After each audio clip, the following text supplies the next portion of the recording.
This is the one I know. I always grab it by this. I've learned after like 6 times, so 6 times the charm. But that's awesome. As always, I just want to thank you guys for having me here. It's always hugely appreciated. You know, I love being here. I love you guys. You guys are so encouraging. You guys are loving. It's like my own family. So I really do genuinely always appreciate you guys. So, and I'll never get sick of saying that, and I'll say it every time. So if you get sick of hearing it, I apologize. But seriously, I love you guys. But so last time, you know, this is going to kind of be like a boy who cried wolf, because last time I made a joke about us going through the book of Psalms, but today we are going to go through the book of Jonah. So, and that's not a joke. So today we're going to go through the book of Jonah, because one of the things that I've noticed with the book of Jonah is that he is the overplayed and overlooked prophet. And that might seem kind of contradictory. That might seem kind of like, what do you mean? And what I mean by that is, a lot of times as children, right, we've heard of who Jonah is. We see him, you know, these cute little pictures of a big blue whale and this guy who's all like smiling. And this is what we think of when we see Jonah. But he's kind of overlooked in terms of what he really stands for and what it really means. Because we hear it as a child. It's a story, this awesome story. Like, wow, God kept this guy alive in a man's stomach. Isn't that so cool? Look at his power. Like, look at how awesome he is. But there is so much more to what Jonah really is. Like, it's not just about how impressive God's power is. There's so much richness in how we can live and how we can learn to live, and really more about God's character in terms of his sovereignty, his mercy, and his love. There's so much from Jonah that we can really learn. So what I'm going to ask you guys to do is, if you guys can follow me along, we can open up to Jonah. We'll actually start right at the first verse.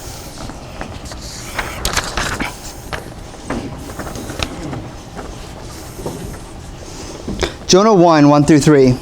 The word of the Lord came to Jonah, son of Amittai. Go to the great city of Nineveh and preach against it, because its wickedness has come before me. But Jonah ran away from the Lord and headed to Tarshish. He went down to Joppa, where he found a ship bound for a port. After paying the fare, he went aboard and sailed for Tarshish to flee from the Lord. So we see right up front, right? God gives Jonah, a prophet, who's got his own book in the Bible, right? He gives him a directive, and he just blatantly disobeys. And we have this idea of like, what Nineveh? He tells him to go to Nineveh. What is Nineveh? Think of like ISIS, North Korea. This is like the worst of the worst places, right? It's a place that just is completely full of just violence, terror, you know, people being murdered, women being raped. Like, it's a horrible place. And he's like, hey, I want you to go there and tell them about me.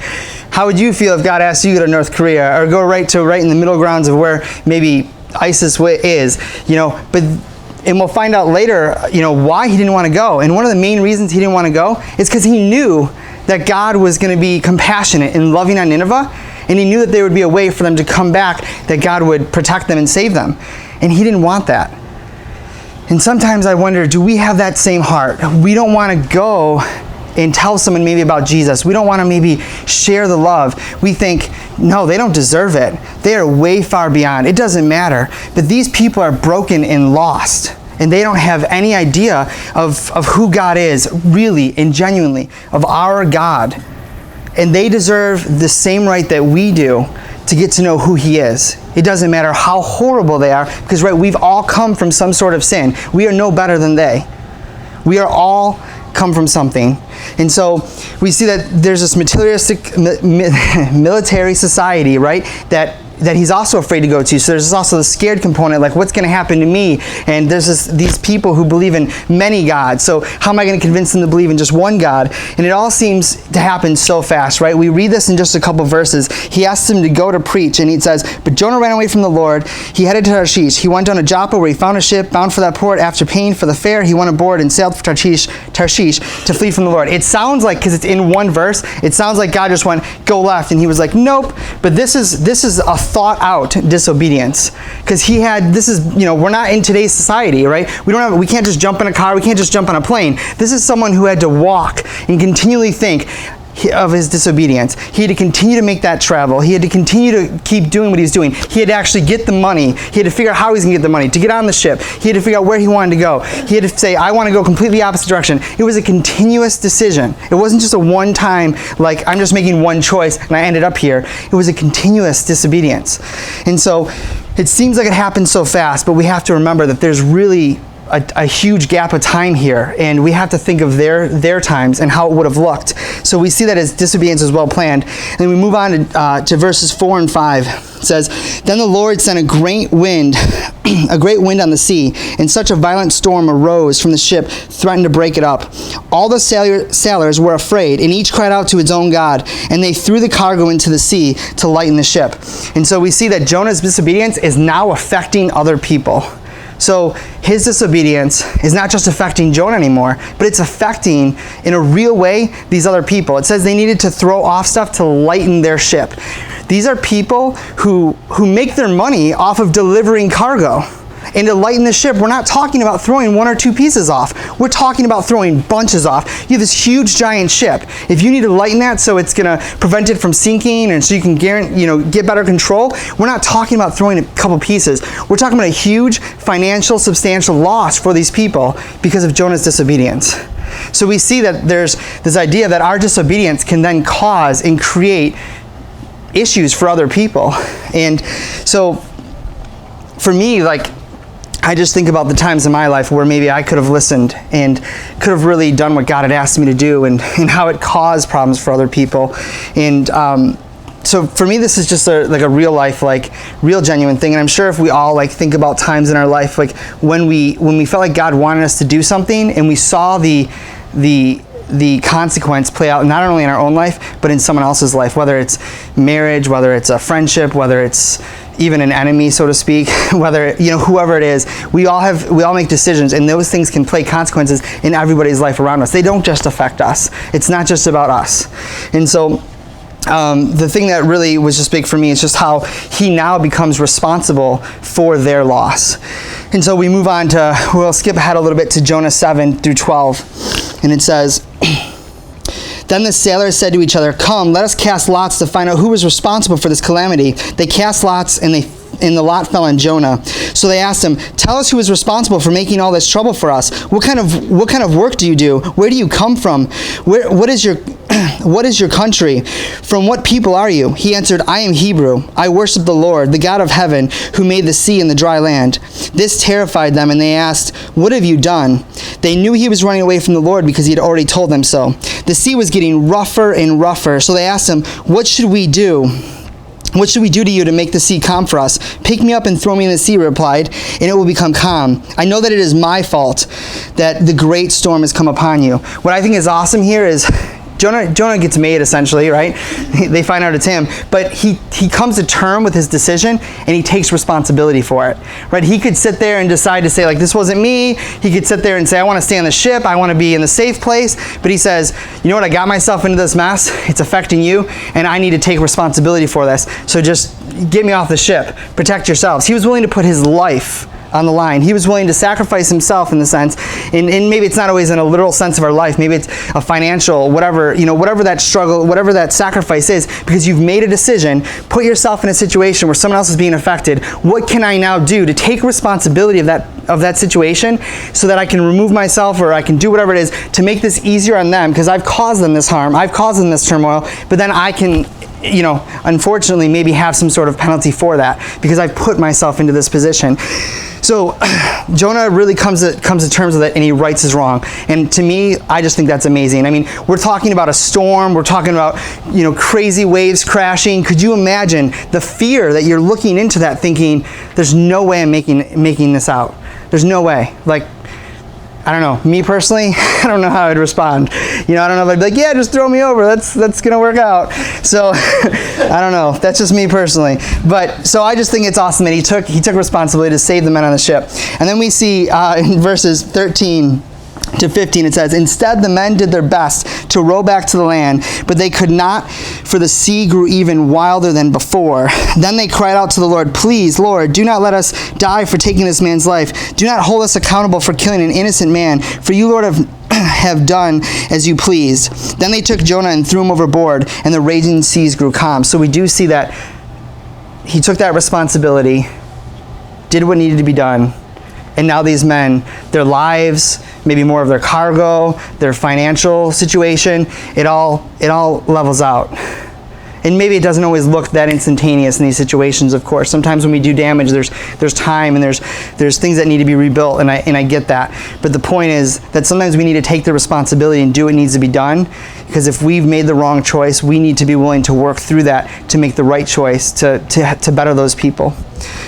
And so the last thing, in the last two verses, we see, at this time the men greatly feared the Lord, and they offered a sacrifice to the Lord and made vows to him. And this is what I think is so awesome, because they tried to avoid the option, but then what they did, they made a vow to God, right? And yeah, these are people who are pagans and they're willing to kind of accept any God, but they recognized in this very moment that it was the God of Israel that was creating this.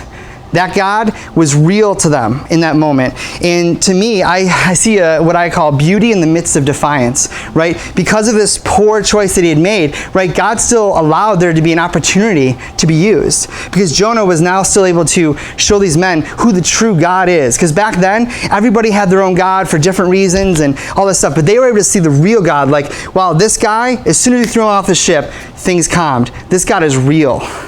And to me, like, even though he disobeyed, he's still an opportunity to bring people to him, to God. And I don't know, I think to myself, sometimes we think we make a really bad choice and it's not redeemable, but right, God can work good for all of those who love him, right? He can work together all things. So it's just like, to me, it's like, that is so cool. Like, he went on this thing, he disobeyed, clearly disobeyed, right? Had a planned disobedience, yet God still allowed a bad situation to be used to glorify himself. And I just think that's awesome. And so nothing else is really said about these men, whether or not they live their lives, whether or not they continue to live, but I would have to imagine at least one, just at least one, and one to me is enough. And so the sailors acknowledge the God of Israel is in control, and then we see in the last statement, it just says, now the Lord provided a huge fish, swallowed Jonah, and Jonah was in the belly of a fish 3 days and 3 nights. And so the one thing I think is kind of funny is that a lot of times in our lives, right, we have this idea of how God should rescue us. You know, there's this cute little anecdote of, there's this guy who's on a tip of his house, and his whole town is flooding, and he really feels like God tells him, I'm going to rescue from this. I'm going to save you. So a guy comes by in a boat, and he's like, hey, come on, jump in. He's like, no. He's like, God's got me. It's cool. It's fine. No worries. I'm trusting God. Next guy comes in. He's in a kayak, and he's like, we got one extra seat for you. Come on. Like, let's go. And he's like, no, don't worry. God's got me. It's cool. Next guy comes in. He's in a raft, and he's like, come on. Hey, like, come in, like, we'll help you. And it's getting to the point where it's getting so close. He's like, no, it's okay. God's got me. And then all of a sudden, he dies. I mean, not all of a sudden, right? He drowns. But he's dead. And he goes to heaven. He's like, I don't understand, God. You told me you had this. And God's like, I sent 3 different opportunities for you to be saved. 3 different opportunities. Sometimes we have this mentality, right? Like, we imagine it to be like this golden horse, like maybe a yacht's going to pull up, and it's because it's God, and it's going to be this amazing, beautiful, save thing. Like, my whole life is going to be great and perfect because God's going to come and save me on this beautiful yacht. But that's not what he does. He saves them with a fish. Right? It wasn't another boat that came up. It wasn't a fish. A fish came and swallowed him. That is not like the best of circumstances, right? So it's like, I don't know about you, but I don't really like, I'm not getting ready to book my flight on the Jonah the Fish tour. But so for me, like, this shows God's power, his sovereignty, right? And it shows his mercy, because Jonah clearly disobeyed, yet God still saved him. But what's even more awesome is, and we'll find out, God saves him for a purpose. It's not God just didn't save him. God saved him for a purpose. There was a reason for that. And so, for me, I just think we have to sometimes realize that God works in ways that we don't understand because he's God. Like, we can't fathom them, and we're not to judge those ways. We're not to try to figure out those ways. We are supposed to just be thankful for those ways. And that's exactly what we see in Jonah too. So I'm going to read through this prayer here. He says, in my distress, I called to the Lord, and he answered me. From deep in the realm of the dead, I called for help, and you listened to my cry. You hurled me into the depths, into the very hearts of the sea, and the currents swirled around me. All your waves and breakers swept over me. I said, I have been banished from your sight, yet I will look up again toward the holy temple. The engulfing waters threatened me. They surrounded me. Seaweed was wrapped around my head. To the roots of the mountains I sank down. The earth beneath me barred me in forever. But you, Lord my God, brought my life up from the pit. When my life was ebbing away, I remembered you, Lord, and my prayers rose to you, to your holy temple. Those who cling to worthless idols turn away from God's love for them. But I, with shouts of grateful praise, will sacrifice to you. What I have vowed, I will make good. I will say, salvation comes from the Lord. And the Lord commanded the fish and vomited Jonah onto dry land. And so we see, right, Jonah's in this situation, and he doesn't whine or complain, but he actually gives thanks. He's like, this isn't the best situation, but I'm not looking to the circumstance of, why did you give me only a fish? But he looks at the circumstance of saying, thank you for saving my life, right? There's a difference between how we view those things. It's a perspective. You know, are we looking to, why is it only this? Or are we looking to the actual, like, love and mercy and grace and what is good? Are we being thankful? Are we having these thankful hearts? And so I just think, how many times does God provide for us and we're maybe not that grateful, not that appreciative, not that thankful. And that has to change the way we ultimately want to worship and pray to Him, right? If we're always looking to the negative, if we're always finding the things and we're never being grateful or thankful, we're not really going to want to spend time with Him. We're not really going to want to do what He asks us to do, right? We're not trusting because we'd have nothing to trust. But when we look and be thankful for the things that He has given us, for the things that He has provided us, then it changes everything. And so we see here that that's exactly what Jonah does. He gives thanks in the midst. And then the whale spits him out onto dry land at that very moment, right? And it shows another demonstration of God's mercy, His sovereignty, and His power. And so to me, that's just awesome. But then here's what to me is like what is the awesome part. So God gives him a second chance, right? The next verse says, then the word of the Lord came to Jonah a second time. Go to the great city of Nineveh and proclaim the message I give you. Jonah obeyed the word of the Lord and went to Nineveh. So we see here that Jonah this time obeys. He comes from a thankful heart. He comes from a totally different perspective, and he actually decides, I'm going to do this. And I think when we recognize how real God is in our lives, it makes us fearless, right? It makes us have a heart like Him. It totally changes things. And we'll want to actually go hard after whatever He's asking us to do.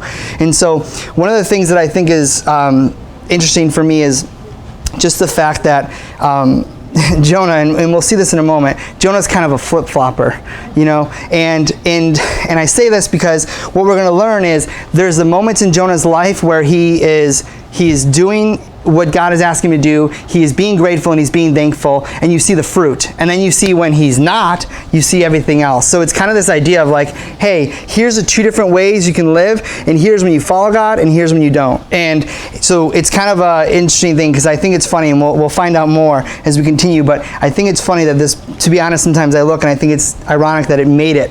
You know what I mean? Because Jonah is not necessarily not the idol, but the model prophet.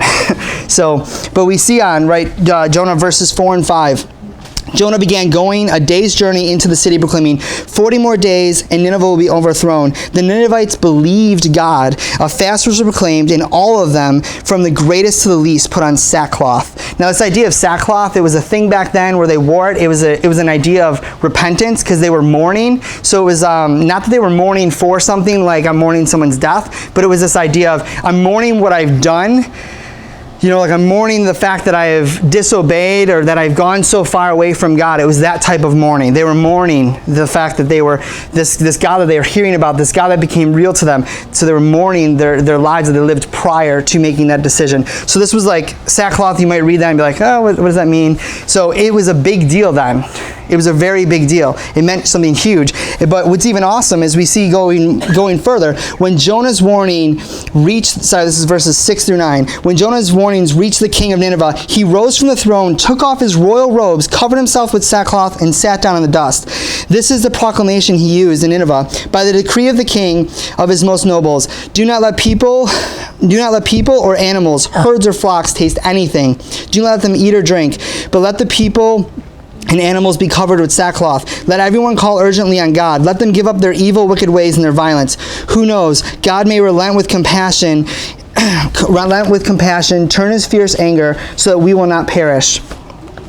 And so I think this is awesome. So the actual king, right, of all people, takes off his royal robe. This is a sign of like exalted position. So this is a big deal. And these, like we're talking about back then in the day, right? When the kings had someone who ate their food before them to just make sure it was poisoned. And this guy, you know, these people have a very big like status. It's totally different than what we would think of it today. It's not just like, oh, I took off my suit jacket. He's taking off this robe that exalts his position, that declares who he is in that city. And he takes it off, puts on a sackcloth. So he's now saying, he's giving God the reins. He's making him the king, essentially. So this is a really big deal. But we see it's all because Jonah obeyed. He did what he really didn't want to do, but he obeyed and did it. And look at all the fruit that came from it. And one of the things it's not particularly mentioned, but one of the things I have to think of is there was a time where God asked him to go, there was a time of disobedience, and there was a time where he went. This whole time in between, how much more people were murdered, women were raped, you know, people, just horrible things, people tortured in that process, in that time. So it's like, yeah, Jonah at the end, it was great, right? But there was still a consequence for that disobedience. There's all this time in between where he could have went and all these other things still happened, right? It was a wicked city. It's not like it just was on pause while he wasn't there. It was still going on. So it just reminds us of the urgency sometimes of, if God calls us, go now. Don't wait, right? Would you want someone to wait on your life? Right? You would want someone, if someone was supposed to come to your life, would you want them to wait an extra 2 months, 2 years, 5 years, whatever it is? Or would you want them to rescue now? And so when I think of it as it's and I don't say that to discourage, I say that to encourage going forward. So we don't look back with regret. What happened has happened. So the point is, don't look back. Don't look back and say, oh, that's not the point of this. The point is how much more important it is to look forward. To say, when God calls me to be obedient, it is really important that I'm obedient because of the consequences and things that can happen when I'm not. But it's also an encouragement to say, well, Vinny, I don't think God would want me to be his servant. I don't think God would want me to be there. You don't know what I've done. Well, Jonah clearly just blatantly disobeyed, yet he still got used. He made it to the Bible, right? So if Jonah can make it to the Bible with this clear disobedience, right, then God can use anybody. It doesn't matter what you've done. You can always turn around. You can always turn back. It doesn't matter. God loves you. He loves all of us, right? So we see that Nineveh humbled themselves. We see that the king has now changed things. We see the whole place turning around. And so one of the things that I think is funny is that we'll see coming up in a few moments is Jonah's frustration with this.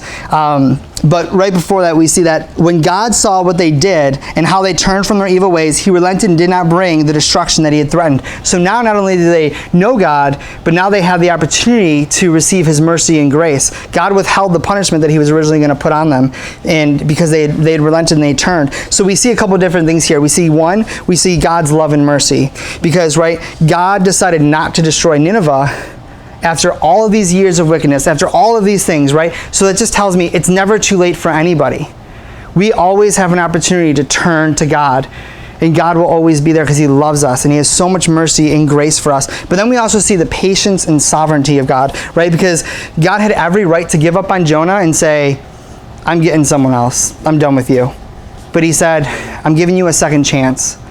And so we see that he has incredible patience, right? So many times people look at the Old Testament and they focus on all these things like, look at how horrible God is and blah, blah. But it's like you see the heart of God in these passages, yet we somehow look at the big things, right? Because we see, oh, God did this. But it's like a lot of times when you read, it's like he didn't want to do those things, right? It's like, what do you expect when your people for 200 years are just completely ignoring you, right? And yet we want, we would never expect that in real life, right? We don't expect people to do something wrong and never any justice be paid, yet we get mad at God when that happens, right? When we look at the Old Testament sometimes. But it's like we see in verses like this, he doesn't want that to be the case. He wants you to come to him. He wants you to be there with him. He wants you to have a relationship with him. He wants people to obey him. He wants, and it sounds like, oh, he wants me to obey him, but he does it for our good, right? It's like no one yells at a parent for telling their kid not to play in the street, right? the parent does that to protect the child, right? So when God asks us to do things, a lot of times it's for our protection, it's for our own good, it's to help other people. It's not to take away from our experience, it's not to take away from our life, it's actually to give our life more, right? How many times could you avoid, maybe gossip or hurt in your heart or different things by doing things that God doesn't want you to do? But if you just listen, you can avoid a lot of that junk. I know personally for me, that's, when I flip the switch, so to speak, it's like totally different. Just totally different, in terms of all the junk that I used to have to deal with that I don't have to anymore. And so I just love the fact that God is a God of love and mercy and patience and sovereignty, and He wants us, and He always will give us second chances. It's never too late. And so sorry, let me grab some water, sorry. My throat is drying out. We'll be back in a brief moment. I'm used to talking a lot, but so for me, what I think is interesting, like I said, is Jonah's response. So Jonah in chapter 4, verses 1 to 3 says, "But to Jonah this seemed very wrong, and he became angry. He prayed to the Lord, 'Isn't this what I said when I was still at home? That is what I tried to forestall by fleeing to Tarshish. I knew that you are gracious and compassionate, God, a gracious and compassionate God, slow to anger and abounding in love, a God who relents from sending calamity. Now the Lord, take away my life, for it is better for me to die than live.'" We see that Jonah is literally so upset at the fact that God spared these people that he wants to die. Like, I don't understand. He's not focusing on the fact that he was once a person who was far from God, right? We forget that sometimes. We all forget. Like, for me, it's like I've lived a life prior to being up here, prior to being someone who's able to speak at a church. I had a life prior to that. And there was a moment in my life where I actually thought, there's no way I could ever become a pastor because of my life. But it's like, when I read things like this, right, we can always move forward. It's never too late.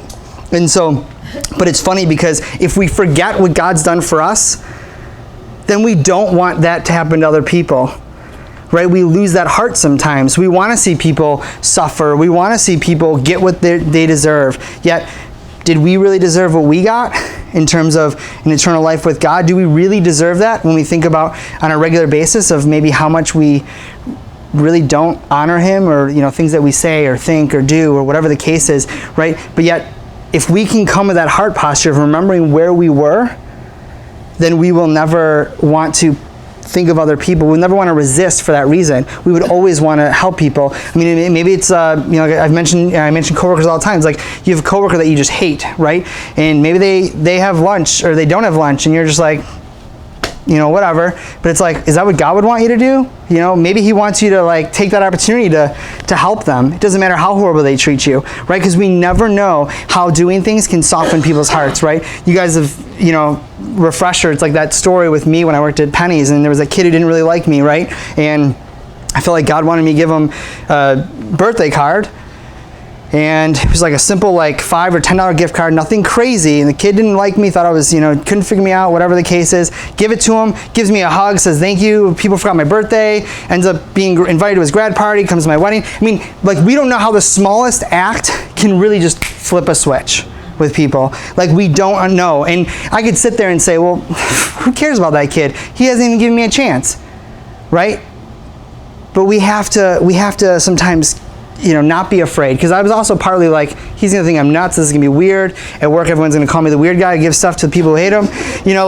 So it's just there was that sense of what the heck is this gonna look like too, but I just trusted and obeyed. And I say that because that's one good time. There's plenty of times where I could talk all day about how I haven't made the right choices, but and one of the things, kind of even going back to the idea of this time in between, this time lapse before he went to Nineveh.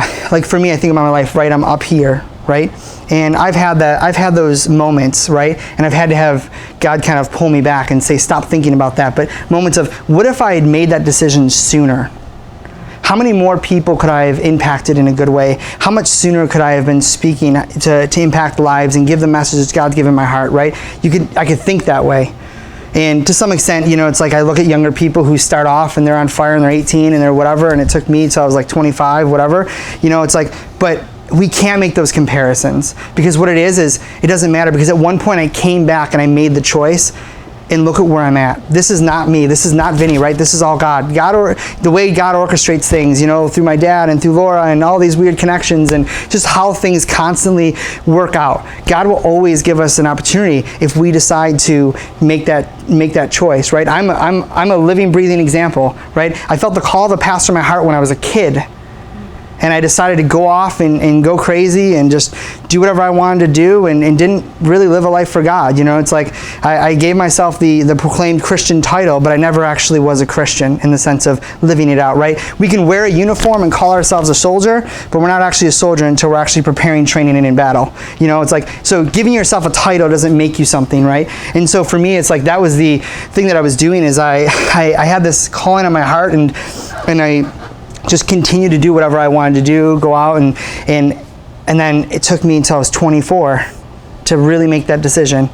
But it's like, I'm 31 now, and look where I'm at, and it's awesome, But it also, there's that reality of, I want people who are younger to get it, and to save them from what I had to go through. You know what I mean? To save them from all the crap, all the junk, self-medicating, all these things that I didn't need to do. It's like, I want to save them from that. So it's like, it gives us also an encouragement and a urgency to help those who are younger, to want to help them, to guide them sooner and earlier, and to make sure that, hey, listen, it's because I love you, but we have to do that right strategically. We don't want to ever pound people over the head and get them to turn away. That's just as bad as never telling them at all.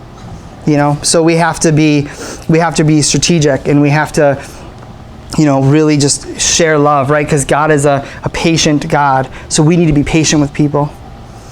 And so I just share that story personally, because it's for me, it's an actual real life example, and I'm sure we could all see those examples in our lives.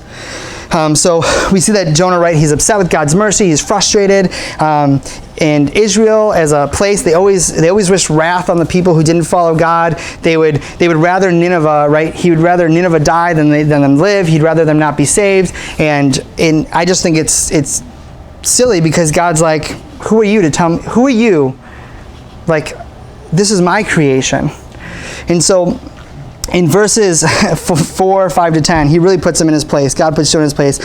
So Jonah had gone out and sat down at a place east of the city. There he made himself a shelter, sat in the shade, and waited to see what would happen in the city. Then the Lord provided a leafy plant and made it grow over Jonah, to give him shade for his head, to ease his discomfort. And Jonah was very happy about the plant. But at dawn the next day, God provided a worm, which chewed the plant so that it withered. When the sun rose, God provided a scorching east wind, and the sun blazed on Jonah's head, so he grew faint. He wanted to die and said, "It would be better for me to die than live." But God said to Jonah, "Is it right for you to be angry about the plant?" Jonah says, "It is. And I'm angry. I'm so angry I wish I were dead." But the Lord said, "You have been concerned about this plant, though you did not tend to it or make it grow. It sprang up overnight and died overnight." So it's like Jonah's upset about something that he's not even taking care of, right? God provides him a plant for a day. He should be thankful for the moment that he has the plant, rather than focusing on the time that he doesn't. Right? He shifts his focus. So rather than being thankful, because the plant wasn't there to begin with. So the fact that he even had the providence, the provision for that moment, he should be thankful. But yet instead, he turns around and God